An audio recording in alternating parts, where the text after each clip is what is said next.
आप देख रहे हैं भवानी टाइम्स। गोंदिया में आज आदिवासी समाज ने अपनी प्रमुख मांगों को लेकर एक विशाल मोर्चा निकाला। इस मोर्चे में करीब 50,000 से अधिक आदिवासी नागरिकों ने हिस्सा लिया। लगभग 1.5 किलोमीटर लंबा यह मोर्चा शहर के इंदिरा गांधी स्टेडियम से निकलकर जिलाधिकारी कार्यालय तक पहुंचा। मोर्चे में बड़ी संख्या में महिलाओं और पुरुषों ने भाग लिया।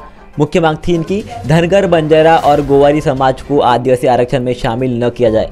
इस मुद्दे को लेकर आदिवासी समाज ने तीव्र रोष देखने को मिला। मोर्चे की व्यवस्था के लिए प्रशासन ने बड़ी संख्या में पुलिस बल तैनात किया था। जगह जगह पुलिसकर्मी और यातायात विभाग के अधिकारी मौजूद थे ताकि भारी भीड़ के कारण किसी तरह की अव्यवस्था न हो। इस अवसर पर आमदार संजय पुराम ने कहा, हम अपने अधिकारों से किसी को भी समझौता नहीं करने देंगे। सरकार अगर दबाव में आकर गैर आदिवासी समाजों को आरक्षण में शामिल करती है तो आदिवासी समाज इसे सहन नहीं करेगा। भीड़ और ट्रैफिक के चलते शहर में कुछ समय के लिए यातायात प्रभावित हुआ। पुलिस विभाग को तारे पर चलने जैसी स्थिति में ट्रैफिक संभालना पड़ा।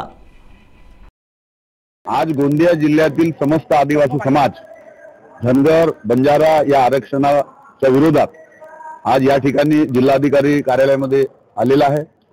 आज जो पूर्ण खेड्यापाड्यातून जो आदिवासी समाज आलेला होता, काही दिवसापासून धनगर, बंजारा या समाजाला आदिवासीमध्ये घ्या अशा प्रकारचा दबाव या राज्य शासनावर येत असताना आदिवासी समाजाने त्याचा विरोध करण्यासाठी म्हणून आज लाखोच्या संख्येने आज जिल्हाधिकारी गोंदिया येथे आपला मोर्चा आणला आणि ह्या मोर्चाच्या निमित्ताने निवेदन सुद्धा जिल्हाधिकाऱ्यांनी दिलेलं आहे। जिल्हाधिकारी के साथ क्या चर्चा हुई?